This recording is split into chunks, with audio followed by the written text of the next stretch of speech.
শেখ হাসিনা আসবে, বাংলাদেশ হাসবে ব্যানারে রাজধানীর বিমানবন্দরে বিক্ষোভ মিছিল করেছেন আওয়ামী লীগ ও এর অঙ্গ সংগঠনের নেতাকর্মীরা।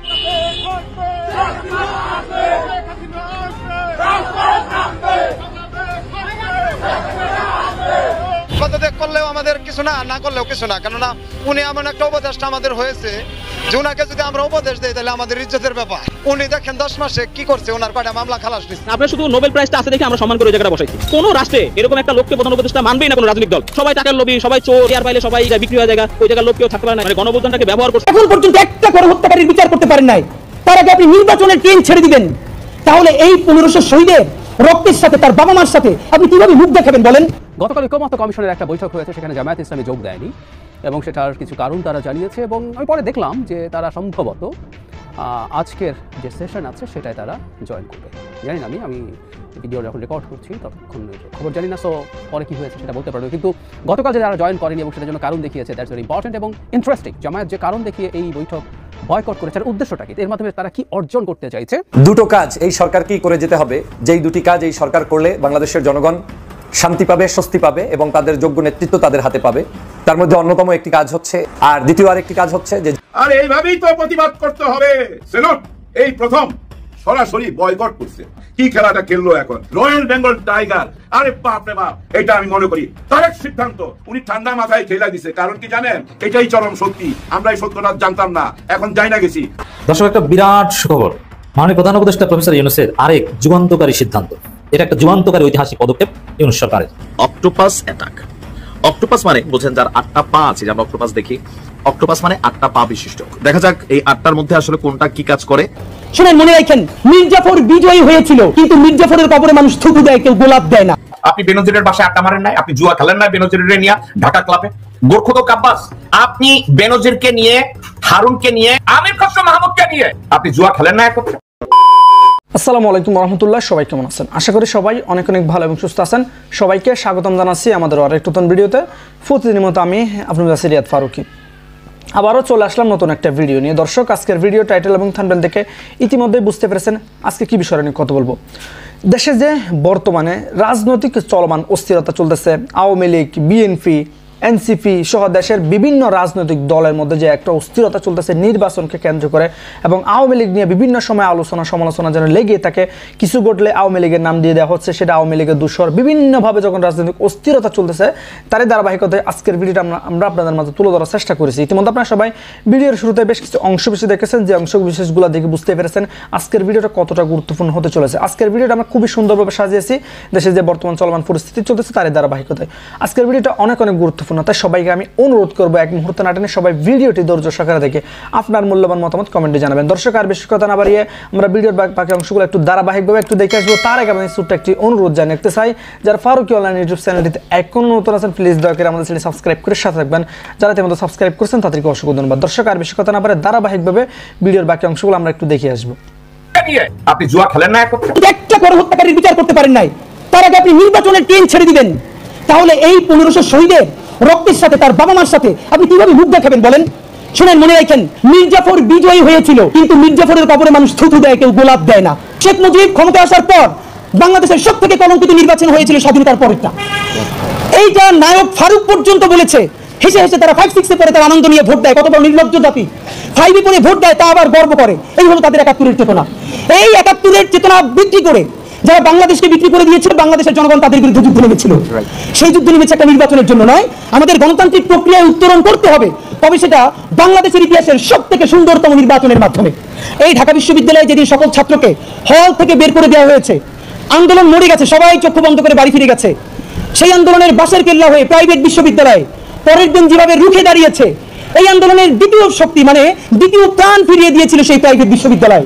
আজকে প্রশ্ন করতে চাই, প্রাইভেট বিশ্ববিদ্যালয়ের কয়জন শিক্ষার্থী জীবনে বিসিএস পরীক্ষা দেয় বা সরকারি পরীক্ষা দেয় যে তাদের কোটার জন্য নামতে হবে? প্রাইভেট বিশ্ববিদ্যালয়ের কোন শিক্ষার্থী এই কোটার জন্য নামেন নাই। তারপরে বাংলাদেশের হাজার হাজার লাখ লাখ কোটি কোটি জনতা তারা এই কোটা চেনে না, তার জন্য নামে নাই।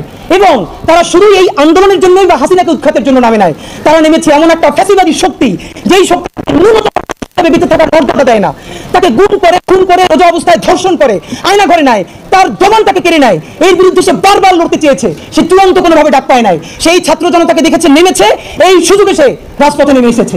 সে শুধুই একটা ক্ষমতার পালাবদল করবার জন্য হাসিনাকে হটিয়ে আমাকে বা আপনাকে অপরাপর অন্য কাউকে প্রধানমন্ত্রী বা দলে ক্ষমতা আনার জন্য সে জীবন দেয় নাই। সুতরাং আমাদের স্পষ্ট দাবি, এই কথা বলবার পরে যদি আপনারা আমাদেরকে কেউ বলেন আমরা নির্বাচন চাই না, তাহলে আপনি হয়তো মূর্খ অথবা আপনি জ্ঞানপাপী।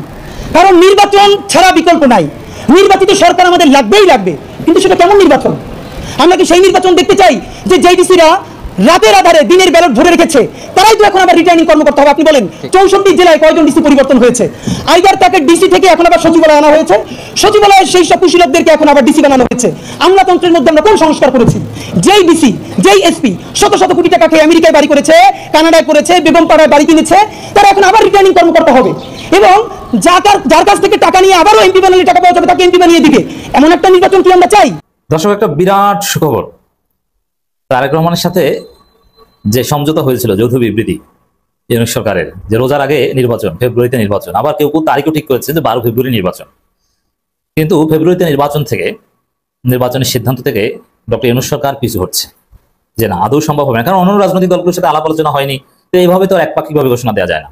সরকার পিছু হটা শুরু করেছে, এবং সরকার যে আসলে ফেব্রুয়ারিতে নির্বাচনের সিদ্ধান্ত থেকে পিছু হতে শুরু করেছে, ঘোষণা দেয়নি, এটা বিএনপি টের পেয়েছে। টের পেয়ে বিএনপি তাদের যে করণীয় সেটা শুরু করে দিয়েছে। বিএনপি এখন আবার একটু সুর নরম করেছে। একদিকে আপনারা দেখছেন সচিবালয়ে বিএনপির লোকজনকে নামিয়ে দিয়েছে সরকারকে চাপে রাখতে, অথচ সরকার বলছে যে এই সরকার চাকরি অধ্যাদেশ সেটা আমরা সংশোধন করবো, তারপর আন্দোলন করছে। আবার ইশরাক কি মনে করেন? ইশরাক কি নিজে নিজে কাণ্ড ঘটাচ্ছেন? না, এটা তারেক রহমানের নির্দেশেই কাণ্ড ঘটাচ্ছে সরকারকে চাপে রাখতে।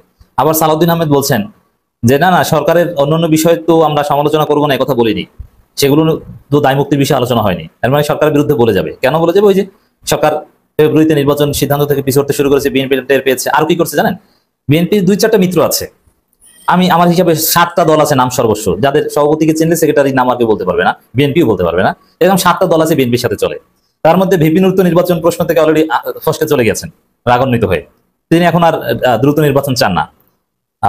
ইসলামী দলগুলো সবাই জামাত চরমনায়ের ব্যানার ঐক্যবদ্ধ হচ্ছে। তার মধ্যে 2টা দল আছে ইসলামী দল, 2টা দলও না, 2টা দলের ফ্যাকশন, মানে 2 গ্রুপ হয় না একটা দলের, ভেঙে যায়। কওমি হুজুরদের দল তো আবার সকাল সন্ধ্যা ভেঙে যায়। তো এরকম ভেঙে যে 2টা গ্রুপ হয়েছে, এরকম 2টা দল আছে বিএনপির সাথে থাকবে। তার মধ্যে একটা হচ্ছে খেলাফত মজলিসের একাংশ। ওই অংশটার মাধ্যমে বিএনপি বিবৃতি দেওয়ার ব্যবস্থা করেছে। কিছুদিন পর দেখবেন যে 12 দলীয় জোটে বিবৃতি দিচ্ছে যে ফেব্রুয়ারিতে নির্বাচনের তারিখ ঘোষণা করেন, এখনো কেন করছেন না? মানে সরকার তারিখ ঘোষণা করছে না, বরং পিছু হচ্ছে। এটা টের পেয়ে এখন বিবৃতি যাচ্ছে যাতে ফেব্রুয়ারিতে নির্বাচনের তারিখ ঘোষণা করে। অন্যদিকে নির্বাচন কমিশন তারা বলেছে যে আমরা কোনো সাইন্ড সরকারি যৌথ বিবৃতি পাইনি, যা পেয়েছি এটার উপর ভিত্তি করে সিদ্ধান্ত নেওয়া যায় না।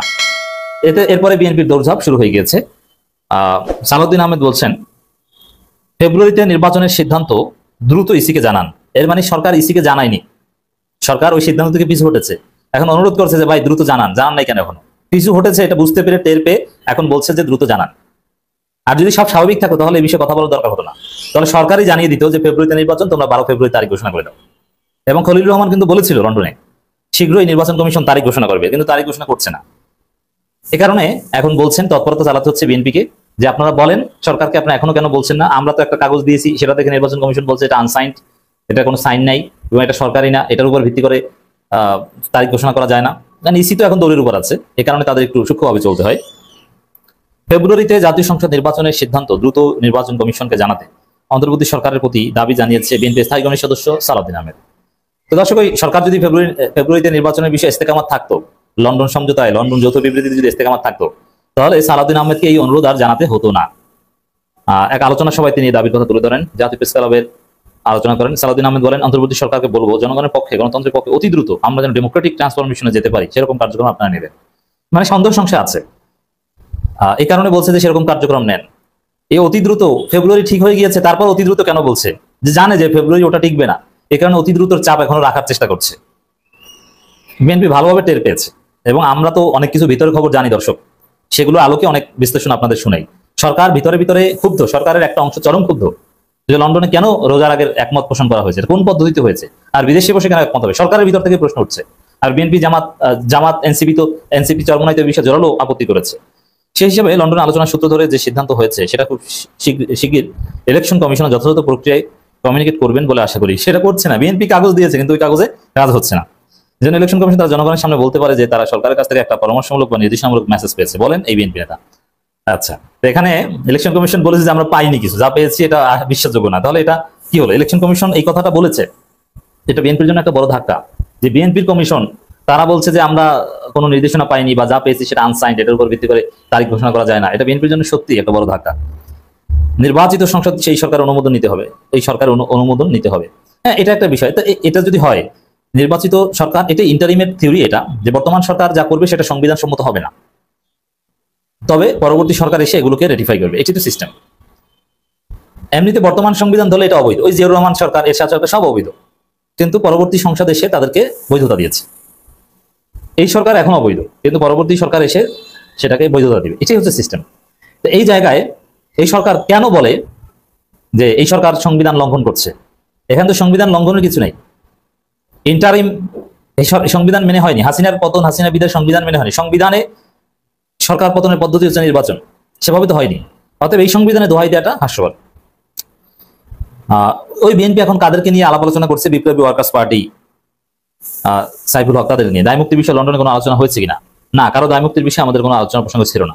এর অর্থ হচ্ছে যে সরকারের সাথে তো আমাদের আসলে কনফ্লিক্টে যেতে হবে, সরকারের সমালোচনা করতে হবে। এখন ফেব্রুয়ারিতে নির্বাচনের বিনিময়ে যদি আমরা কোনো সমালোচনা না করি, চুপচাপ বসে থাকি, এটা বা কেমন হয়? না, এটা করা যাবে না। আমাদের সরকারের সমালোচনা করতেই হবে, দায়মুক্তি দেওয়া যাবে না।